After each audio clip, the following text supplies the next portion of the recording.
Hello, welcome to Double O'Neill. My name is Tris and this channel is all about model railways and my journey and discovery of all things kind of model railways. I like things new and old. There's parts of this hobby which I experienced when I was very young and I want to experience it again, which is why I like to sometimes get some of the old locos I used to see in the old Triang or Hornby books that my father had.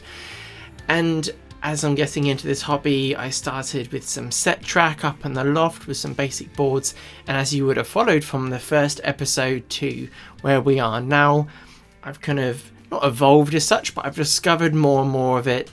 I've enjoyed some of the let's say the more simple parts of the hobby, which I want to keep, which is the DC part, and I've also experienced from the DCC recently, which has been really wonderful.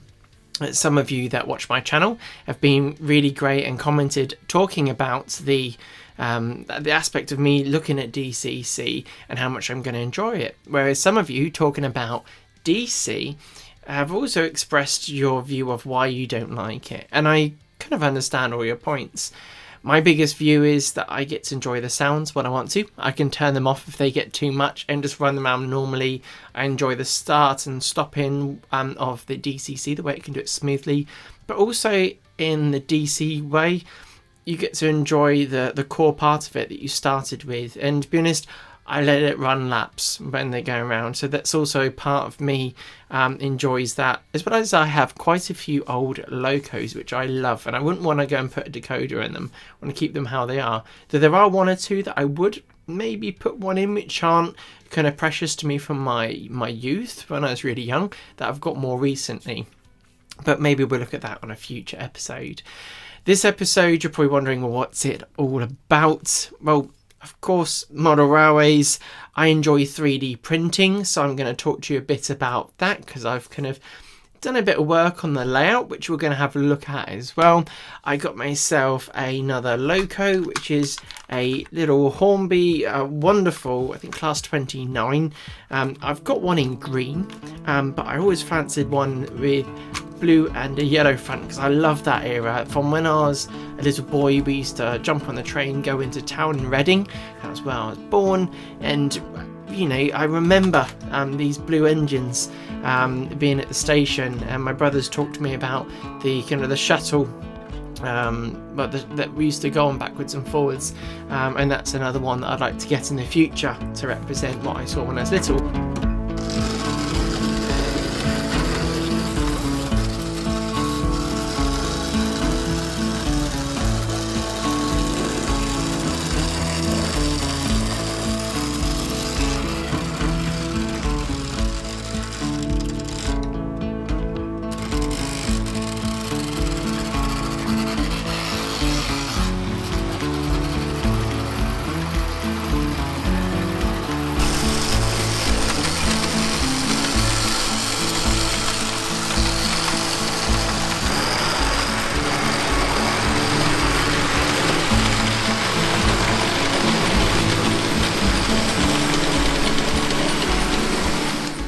As well as through the heritage lines I've gone to as I've grown up, I've always enjoyed seeing them. But what I do is we can see this going around as I'm chatting.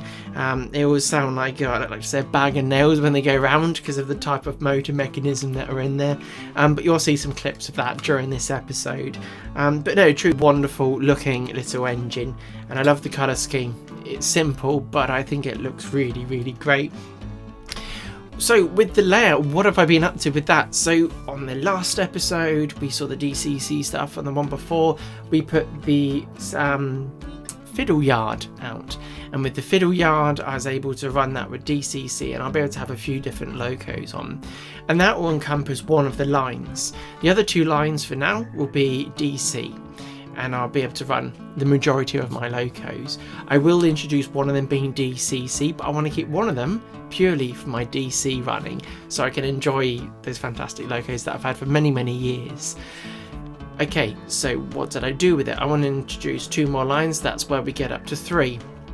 And with that, I've been thinking about what I want to do, and you would have seen a few episodes ago I did some CAD work for my loft, drew out all the trusses. You've got all of that structure there, even the back wall I put on, the floor, and we're able to kind of plot out where we want to have things. I've seen some of the software where you can do this, but I haven't seen obviously, but you can obviously actually draw your loft up there.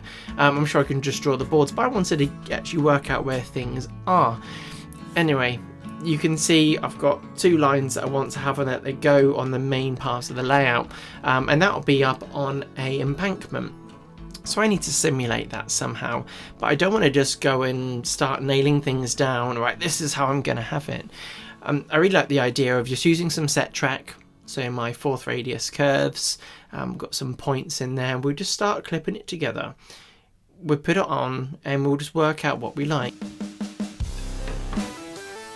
It's a simple case of getting a piece of wood, put some holes in there, and then I'm going to screw it on there, which is a nice simple thing.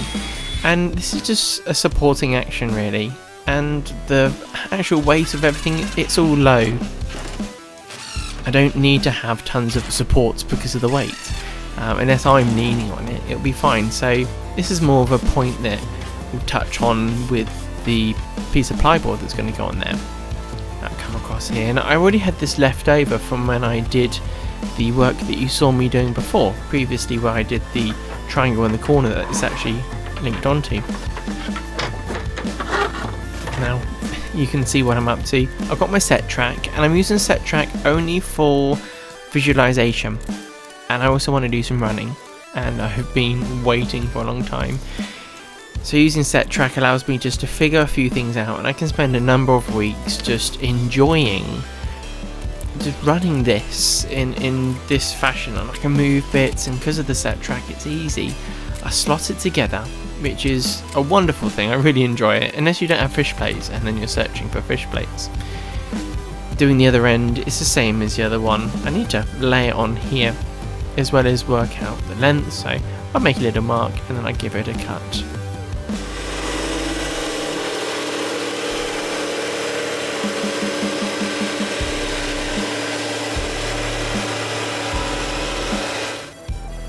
And with that done, I want to make a kind of a path in which the track would have gone, and I want to give that a cut as well.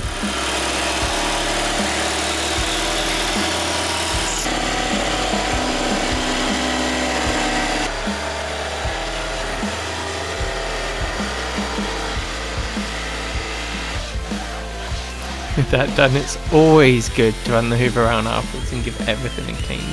Again, it's repeat what I did on the other side. Found a piece of wood that can act as a ledge for this to sit against, and then I'm going to stack it up with this corrugated cardboard, which I got this idea from the Budget Model Railways guys. That brilliant work that they do and show you easy ways into this. You don't have to go overkill with, you know, oak blocks of wood or whatever, you know, holding things up. And some of my bits that I've done are probably far overkill, but they're going to be fine. I know that over the test of time, you know, it's not going to move, but for this especially, with mocking up and what I'm doing with the embankment, I think it's perfect. So back to me, and we'll talk about why I want to do this embankment idea.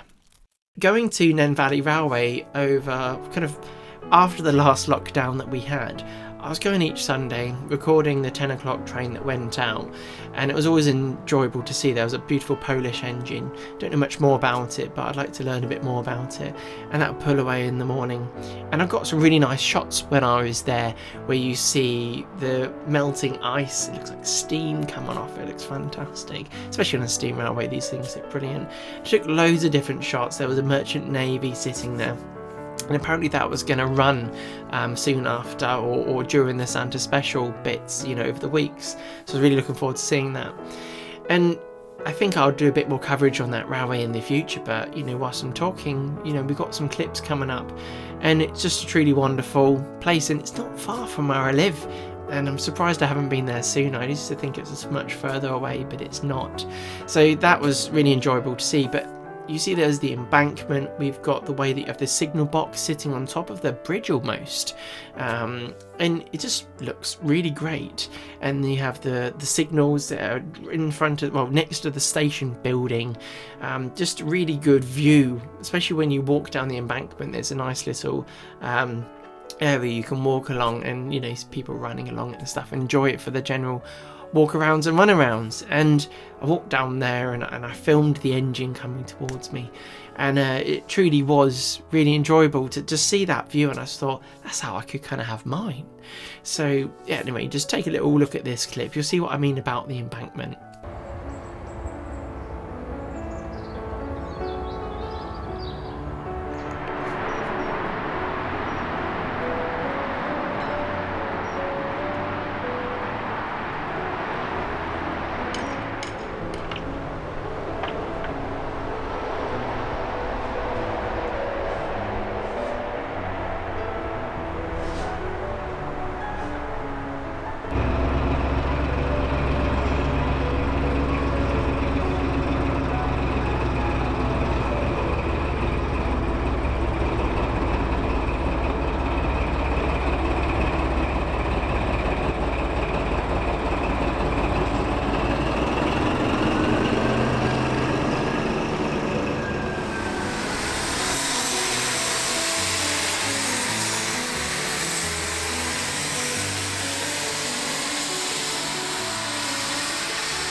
So with that in mind, obviously it's probably over a larger area than what I'm doing, and I also want to have my goods shed next to the track.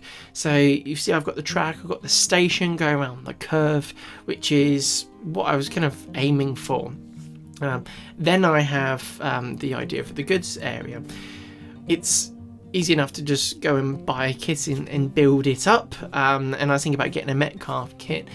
But for the sake of, I just thought, well, why don't I just model something up on CAD, and then I could maybe print myself something basic. Anyway, started modelling, you get into it, and you're like, oh, well, I could do a few features here, and put some doors here, and put a roof on, and do a kind of some kind of texture for the roof, and then maybe I'll even paint it to show the mock-up and maybe do something later on. But as you get into these things, you end up doing a little bit more than what you planned. And I drew up a nice little goods shed, and that's 3D printed, and 3D printers work out really nicely for these things. I would like to spend more time scratch building, but I don't always have a lot of spare time for that, and if I do have spare time, I want to work on some of my other projects, and if you follow me on Instagram, you'll see what I get up to. But this engine shed just made up my Creality Ender 3 V2, and that took about 14 hours in total to print. But the main thing is, you leave it to it. I printed it in a cold garage, so I actually got a little bit of lifting on the ends, but I've kind of sanded it a little bit and smoothed off the high point there, and it sits down quite nicely. But the whole idea is, you know, we'll get this going. After that, I gave it a good paint, used some of the various paints that I've got kicking around, some dry brushing and some washes and various things. Actually, I don't think I did any washes, just did some powder work on here to do some weathering. I fancy doing some weathering, why not, hey? Anyway, once it was painted, it was all good. I put a roof that was just, again, made from the 3D printed material. Which again just sprayed up. Used some Youchoos to glue it together. That glued it very well. And yeah, and that's it really. So I'm really pleased with it. And that's obviously going to go there on our goods area, where we're to bring our goods in.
I need to have a little extra building, I think, coming off the side. I guess kind of some officey type thing.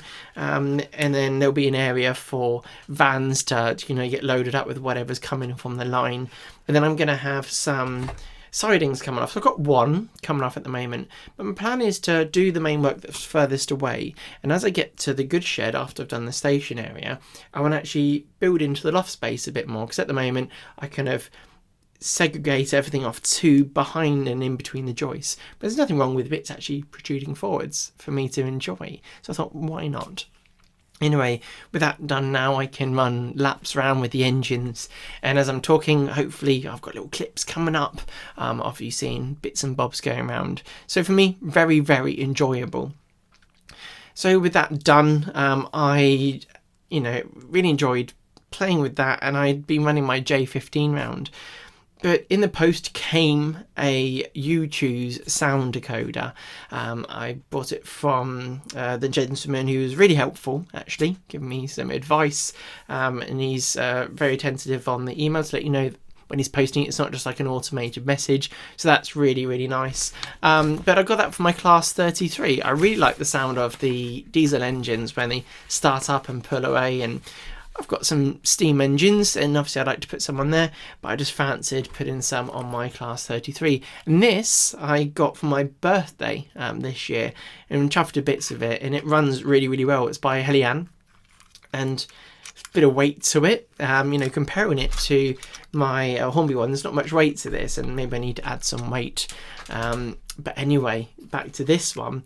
It was a really easy installation, if I'm honest. I had to turn the speakers on their side when they're sat in there. I didn't put any tacks or anything in there. I don't believe I did, but see on the video in a second. But as basically you take the top off, nice and simple, because the sides kind of pick out, and then you can just slide it out. And then it's 8-pin decoder, plug that in, found a nice little spot, and there's enough room actually in the top of this. You can just drop all the bits in there, shut it carefully. I don't want to damage anything. That's the fear of damaging those fine little wires. And you put it down and, just got it going forwards and backwards. Okay, that's good. And you get the nice pullaways. It's really, really wonderful. But then I pressed F1, which is to start the engine, basically. I've got the kind of the sound functions here that are on there. And it's really cool. It goes through a start procedure. So what I'll do is I'll put this clip on now. You can have a watch of it starting up, but it sounds absolutely brilliant. Don't know if the camera will pick it up enough, but we'll have a watch.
So with that, again, really cool.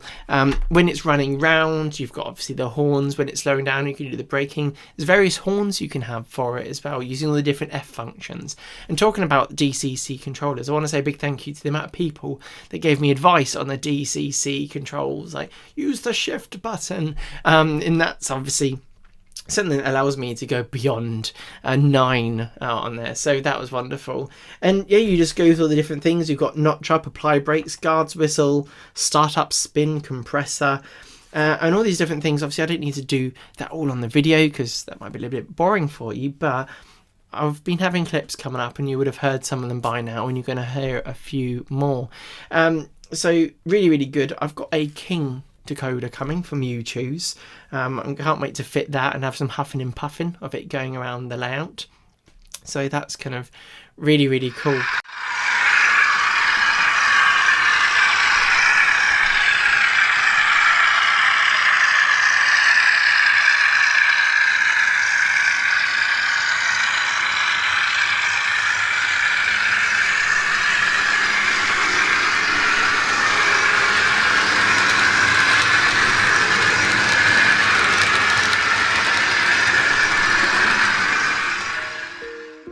So with all that looked at, I hope you enjoyed it. I've enjoyed actually just having a full layout and 3 lines running around.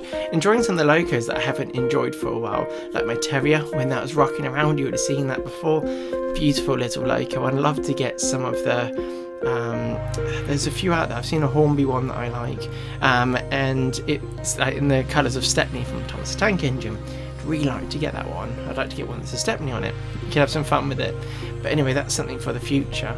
Anyway, big huge thanks for all of you and all the comments that I've been getting recently. Really enjoying reading them. Mostly positive. Quite a few of them have been really helpful, telling me things about obviously areas to look at, things to consider, and obviously a lot of DCC advice on the last one. But anyway, I just must say a really big thank you to my subscribers. You've all been brilliant. The channel seems to be growing, and that's really enjoyable and nice to see. And yeah, big thank you to all of you with your support. I have my Instagram channel, so check that out. That's _OONeil_, but you should be able to find it from OONeil. But yeah, check that out. Massive thank you to my patrons. You've been brilliant. Thank you for supporting me. Your names are here. And anyway, I'll see you on the next episode. Who knows what I'll be looking at. I can't wait to just enjoy the railway. With how the world is at the moment, we won't talk about that. I'm able to get up into the loft a little bit more and enjoy the hobby very, very much. So thank you for sharing that with me, and I will see you soon. Take care of yourselves. Bye.